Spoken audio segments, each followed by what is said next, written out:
Welcome back to the channel. In this video, I'll show you how to use the IFERROR function in Excel to clean up formulas that might return errors. Adding functions like IFERROR into your spreadsheet helps make your data cleaner, more user-friendly, and presentation-ready.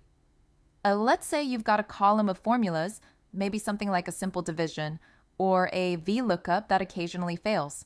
Instead of showing an error like number divide by 0 or number not available, we can replace that with a custom message, or even just a blank cell, using IFERROR. Here's how it works. Type the following function. This function checks your formula.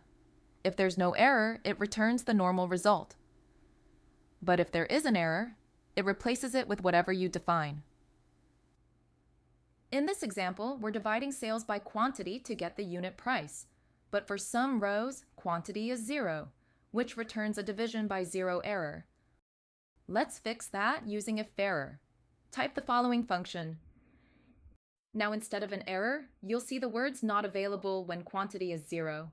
Much easier on the eyes and avoids confusion. Here's a tip. You can also just return an empty string by using 2 double quotes.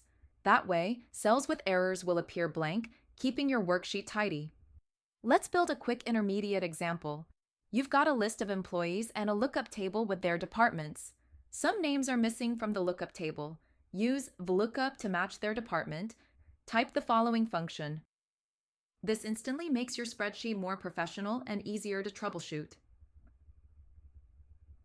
IFERROR is one of those small upgrades that makes a big difference when sharing reports or cleaning raw data. This works well with other formulas too. IFERROR can be wrapped around VLOOKUP, XLOOKUP, or any formula where a missing match might cause an error. And that's everything on how to use IFERROR to replace error messages in Excel formulas. If you found this video helpful, you'll definitely enjoy the one on screen now. Don't forget to subscribe for more web tips.